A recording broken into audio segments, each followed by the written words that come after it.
Welcome to The Hustle with myself, your host, Ben Anderson. Today, got a special guest that I've already spent some time with, feel very close to, Dr. Bryan Doonan.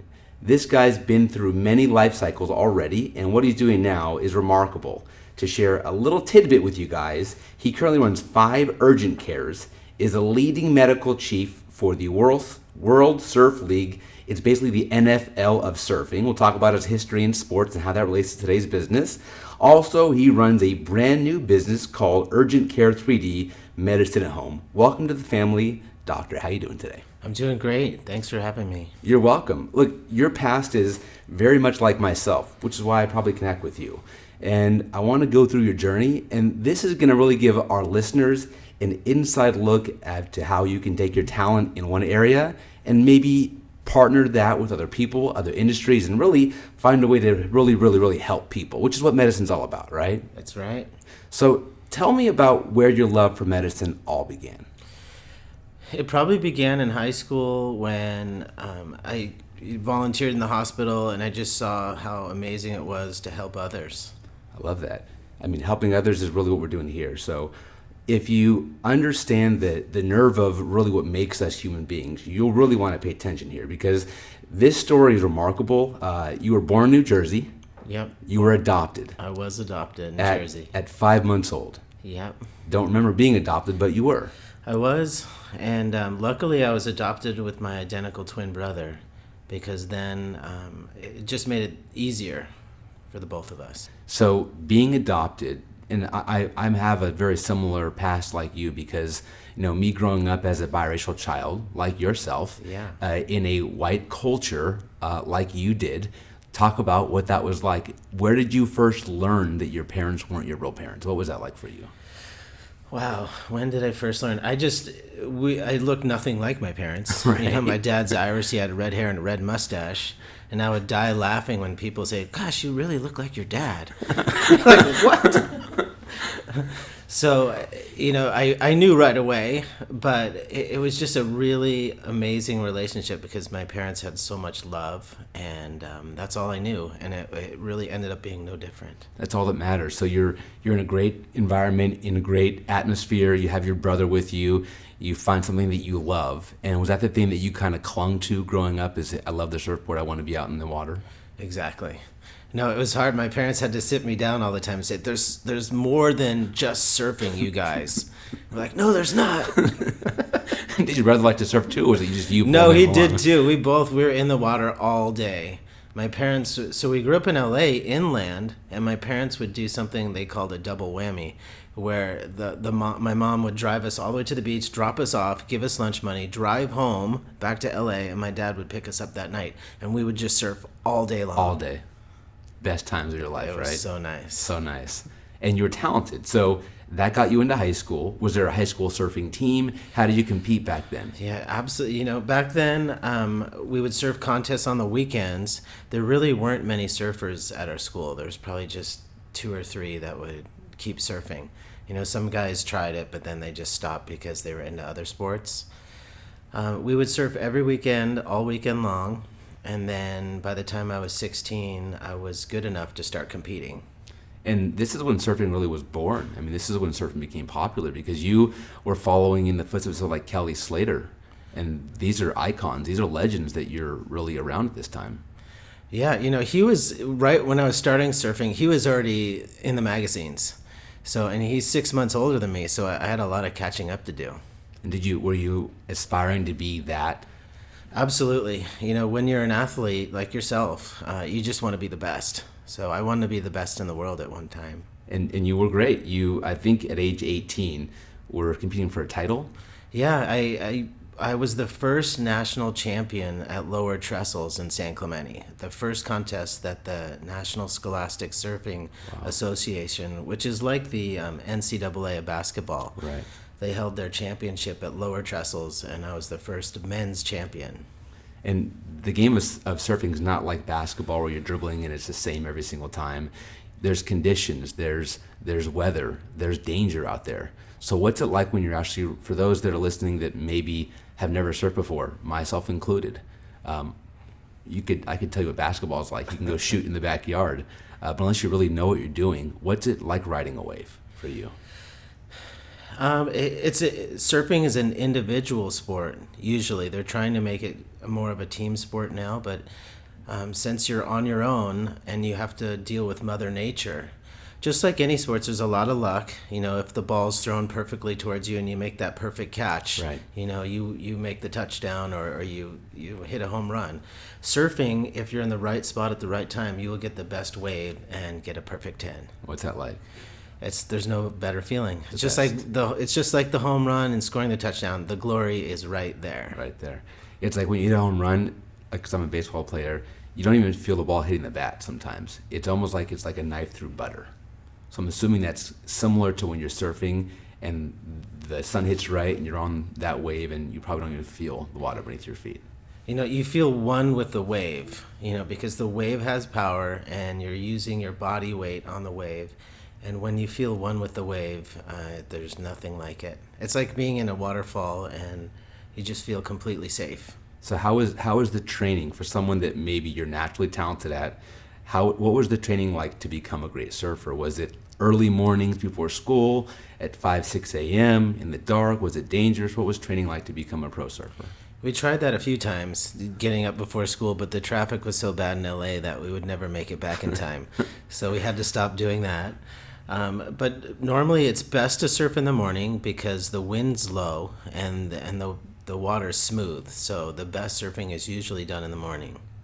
So through college and through high school, you had this injury which kind of stopped your career, and this is after you were signed to a pro contract with a small company called Quicksilver. Yeah. So talk about how it was to get signed and how elated you were, and then what you went through when you got injured. It was the best thing ever, becoming signed by Quicksilver, because they were the biggest company in surfing at the time.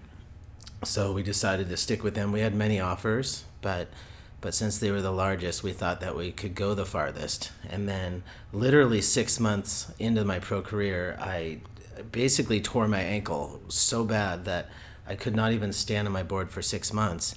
And it was such a wake-up call because I was 21 years old, and I just dropped out of college, and I just said, hey, wait a minute. If I can't use my body, what am I going to do? So, and I already had decent grades at UC San Diego, so I actually re-enrolled back in school at that time and wasn't sure if I was going to come out of this ankle injury. And so is it a lot of, because in a team sport, when you're on a college team, there's a lot of rest and rehab and a lot of pro doctors, but in an individual sport in surfing, what's rehab like? Do you have a clinical physician to help you, or are you just icing and doing it yourself? Okay, back when I was a pro, we just iced it and did it ourselves. But now all the pros have their own personal trainers. They have coaches. It's just amazing now. They actually even have locker rooms at the contests. Did some of those lessons, because we'll get to where you're doing now, which is beyond amazing with basically the NFL of surfing, WSL. But did some of the things that you maybe saw, hey, if I had better training, if I had better physicians, I might have still been a pro surfer?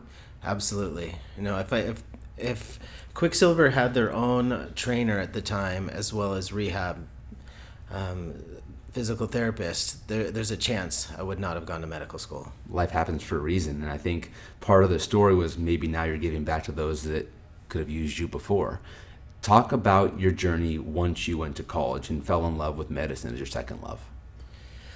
Well, going to medical school is no easy feat. So I knew when I went back to school, I had to get straight A's if I would even be accepted. So I actually did. I think I had 1B the whole time. That's great. I did the 5-year plan. So, and I majored in biochemistry and minored in economics. Yeah, I mean, that's the econ degree. Did you just decide to have that as a backbone because you knew you wanted to be an entrepreneur one day? And you knew business would be part of everything? How would you so forethoughtful in that way? I just thought that biochemistry was so unique that if I didn't use that, I'd be in big trouble. So having an economics degree, I thought was essential. So you graduated. You got I think you went to, was it SLU, right? St. Louis University? And got your master's degree in Yeah, in I got medicine? my doctorate in medicine, so my MD, at St. Louis University, and then I did my residency at UC Irvine. Came back home. Came back home. I was Was so it the excited. water that called you back home? You wanted to get back by the waves? Absolutely. It was screaming at me the whole time. You couldn't turn it down, right? No, so I came back, and my number one choice was UC Irvine, so I could live in Orange County, because that's where all the surf companies are. They're all in Costa Mesa. Yeah, Huntington Beach, Newport Beach, just by the beach in general. Yeah, so I instantly became the doctor for Volcom, Quicksilver, Billabong, Ruka, as well as Vans. So did you have that? I mean, obviously being a competitive athlete, you have a certain desire and drive, which got you through medical school and got you to get your MD. Is that the same drive and desire that's like, you know what, if I can't compete in the same way I did before, I'm going to compete in a different way? Absolutely. I mean, as an athlete, you know that competitive drive never leaves you. And you just want to keep going and using that, because you never would have become a professional athlete if you didn't have what it takes to be there. And the rest of your life in business or medicine, it's very much the same. I think there's a lesson there for those that are listening. Whether you're an athlete and you're playing a sport and you're in high school, or whether you're playing a sport in college, it doesn't always have to lead to being a pro in order for you to make an impact on people. Sometimes lessons you learn from being a competitive athlete lead to helping more people in real estate and mortgage or medical industries like what you're doing now. And you can get back to helping more people even now than you would have done if you would have just been a pro athlete. Very much so. You know, every day I just have a smile on my face after this week alone, I've had 2 people dislocate their shoulders, and I put them right back in. Wow. And they basically give you a hug when you're done. What is that like? How do you even put it right back in? You just have to know what you're doing. It's actually a lot easier than you think, as long as you do it right. So when you see someone on the NFL get kind of carted off the field, go run into the tunnel and come back out, is it someone who's in the back just cracking their shoulder back in? Yeah, usually they won't go back in if they dislocate a shoulder, because it usually comes right back out if you're not careful. But oftentimes they're minor injuries, sprains or strains that they can go right back on the field. That's wild. So let's get back on your journey, because it's quite crazy. Now your family is still in California. Your brother, who's a twin of yours, he got his degree as well to kind of compete with you. So you're being pushed from your family. Now you're back home. What's it like to actually come back home and be back around your family again and have almost like a second life? It's just like a second win. So life is, I'm so lucky that I have this life and I've done the things that I've done, and it just puts a big smile on my face to bring back my past into the future. Let's talk about people who are good at something and want to be great at that thing and want to now add business to their field.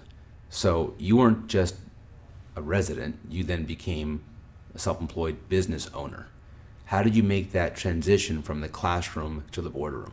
Oh, that's a great question.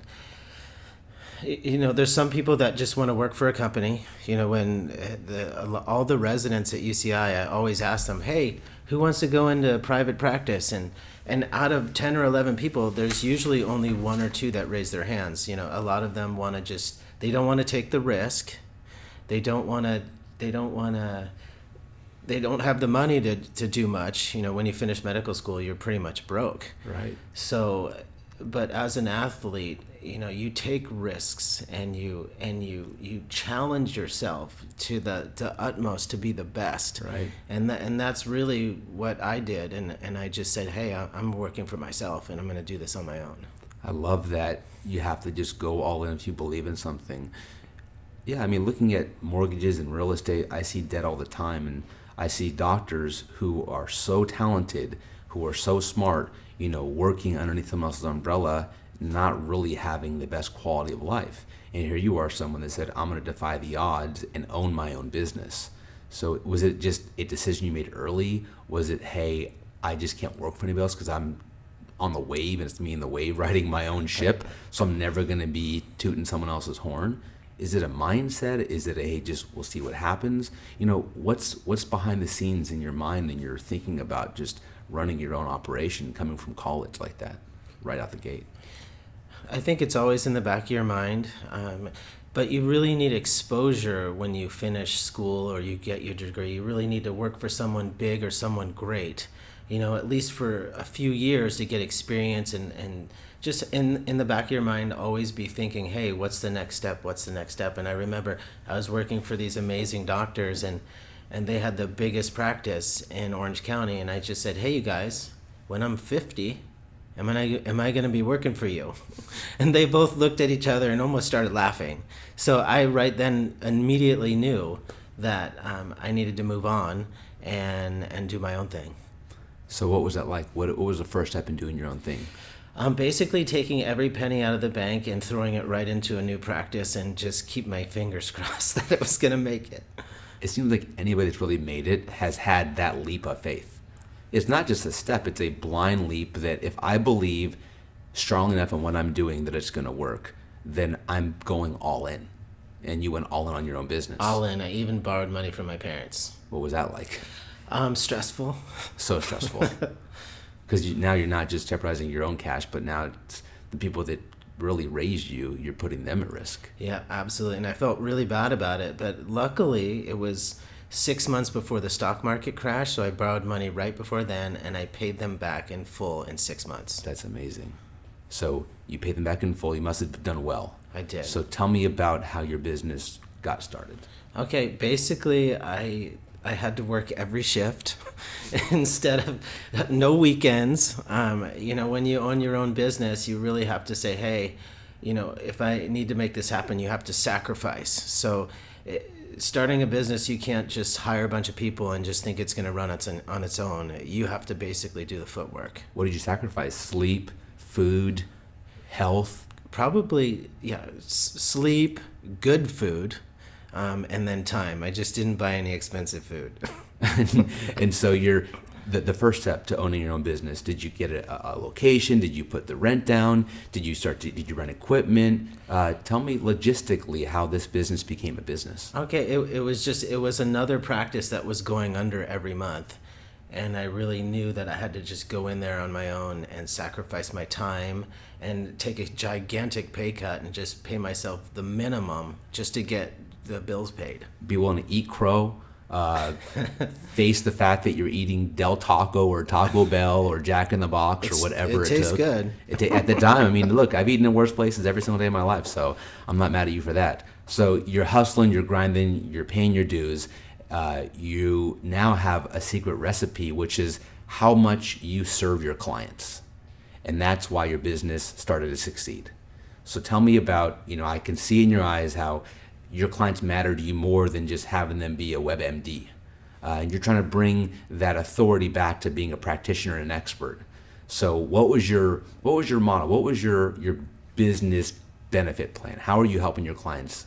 Okay, I thought about it and I decided I really want to bring the customer service back to medicine. Wow. Because a lot of the medical facilities, and they don't mean to, it's just they're so busy that they've just, a lot of them have kind of lost that touch. So at my office, we'll bring you a bottled water. We'll welcome you when you get to the door. We'll promise you that we're going to help you, and we will call you back. That's great. So you're really giving them almost like a concierge service in medicine. Yeah, without the fee. Without the fee. That's great. That's why I have urgent cares, because I'm open 7 days a week, and I'm trying to create a new primary care model to where you can just come to us. You don't have to have a doctor with an office that can't see you in 2 weeks. That's been the problem. Everyone that has a doctor, they just can't see their doctor anymore, and then they end up going to an urgent care center. So we're starting a new primary care model. Why do you think it is? Because my only experience is, I almost feel like I can't ever get to see my doctor. I got to go see some person in an urgent care that I may wait for 2 hours and maybe not get the best advice. So why is that, do you think? I just don't think there's enough doctors, the doctors just don't want to work 12 hours a day. Everyone's human. They want a little bit of time to themselves, but in order to sacrifice, and help others, you just have to sacrifice more time. So what were the early setbacks beyond having to go eat at not the best chain?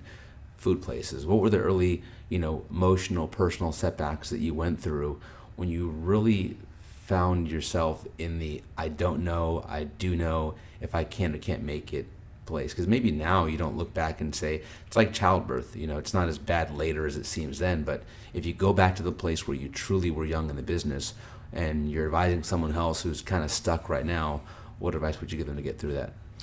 Okay, when you're young, in your late 20s, early 30s, you still have that major competitive drive. And if you were a professional athlete like myself, you want to jump back out in the water. Like I wanted to surf and I wanted to compete. So when I sacrificed all that time at work, I really felt like I was missing out in my dreams in my sport. So that was tough for a while. But once I got a little bit older, I finally said, hey, I'll give it to the other guys. Just passing on that torch a little bit. Yeah, passing on the baton, to the younger guys. Once I reached that point, going to work was easy. Who did you lean on along the way? Was it your twin that you said, hey, I don't know if I can make it today, and someone picked you up? Was it self-reflection? Who was your sounding board? Who was your mentor? Who got you through tougher days? The tougher days in medicine? Medicine, business, getting started. I still rely on my parents. I'd always call my dad and just talk to him about it. And, he would just tell me how proud he is of me. And that would really put my feet back on the ground. That's great. So you've got your feet on the ground. You're rolling. You're opening urgent cares, which now you have 5 of those. So congratulations. Thank you. And I've seen them everywhere. So you're killing the urgent care game. So you've got that business under wraps. So how did you get back into the surfing side of being a medical practitioner? Well, just the locations are all coastal. That helps. So I basically, all the pro surfers that live in California go to one of my offices from Carlsbad to the top of the hill in Palos Verdes. So they show up, and I love doing Instagram posts with the guys. That's a lot of fun. I see BJ Penn, I see Kelly Slater, I see all these guys you used to run with. So is it that they sort of trust you because they know that you're one of them? Yeah, Kelly's known me since, I was probably 16, 17, and I'm in my 40s now. So you look good for 40s. Thank you. And then all the companies, it's like I didn't know BJ, but Ruka, the owner of Ruka, called me and says, hey, we're bringing this guy in. His name's BJ Penn. And no, that's really how, and these guys are just so great, and they're so happy that I'm their doctor.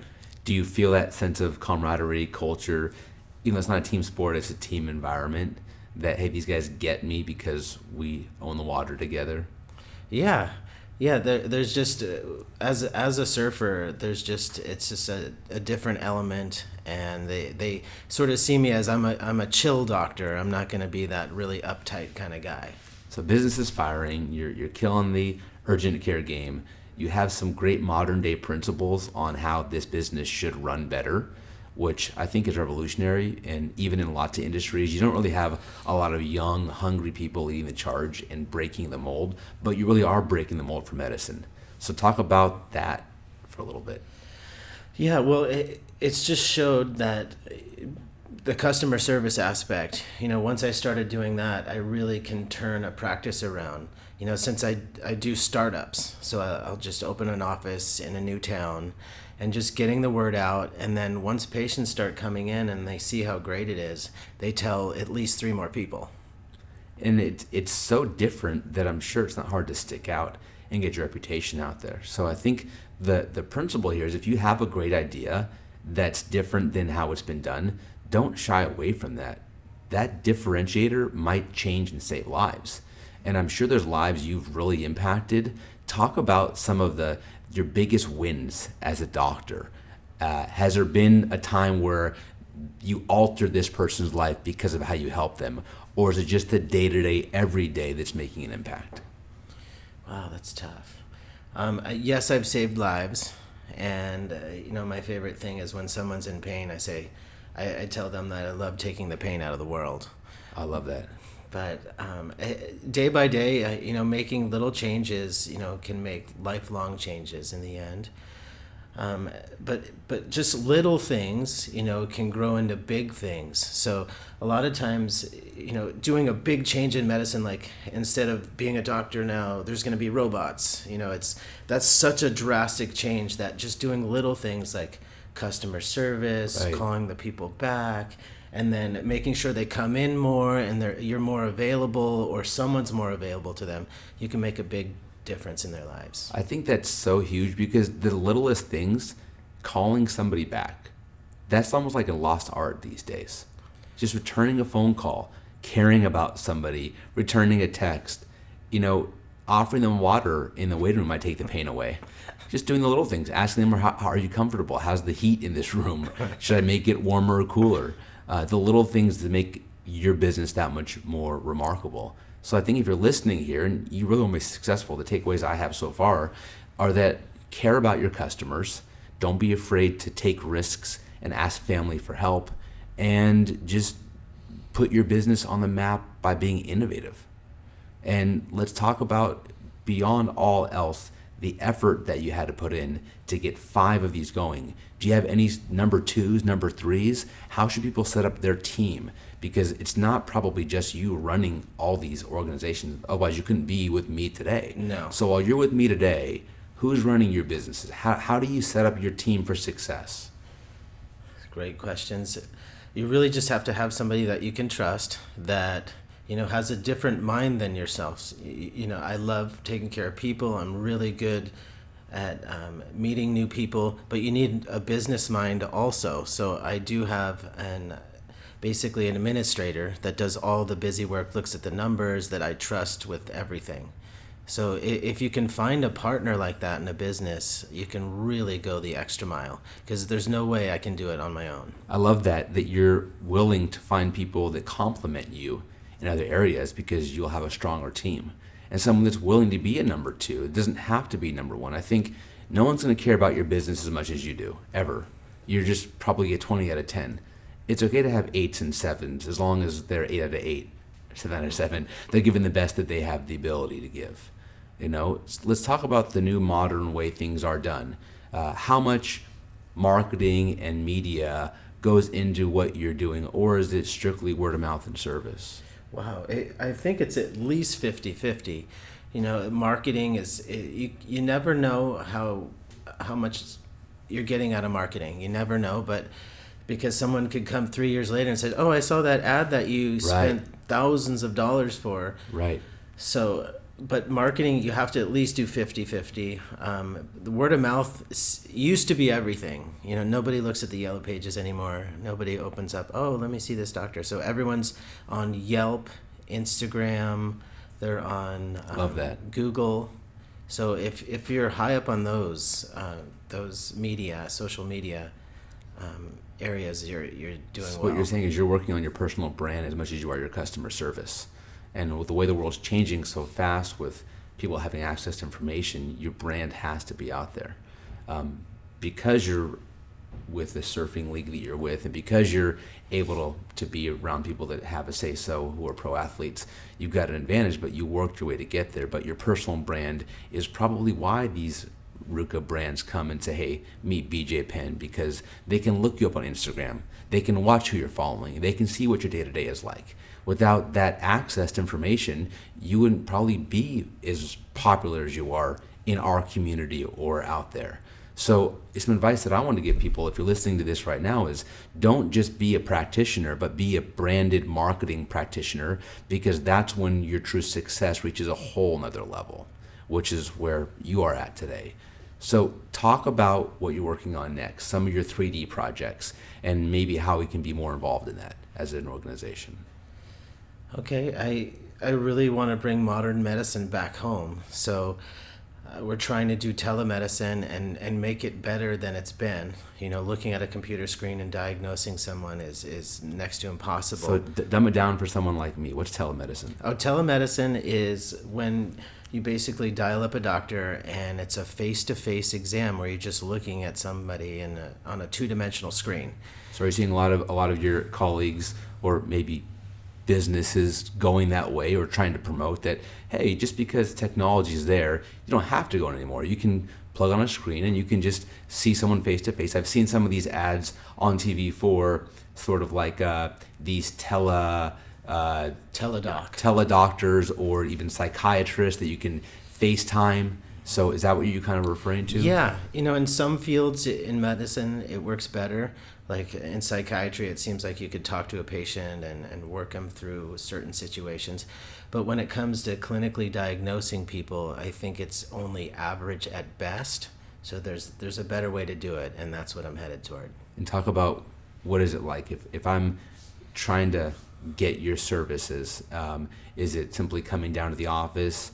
What is the 3D all about? Okay, the 3D, we do have a virtual room. I call it the 3D room, where if you have to see me that day and I'm not even in town, you can still see me because I'm at work. I'm at one of the locations. So that's one part of it. The other part of it is once you're an established patient, we've examined you head to toe. We know all the medications you're on. We know your allergies. We can see you at home and do safe telemedicine for simple situations. So you're really getting to know your customer very, very, very well, having a relationship with them, and then you can diagnose them for many years. Yeah, many years to come.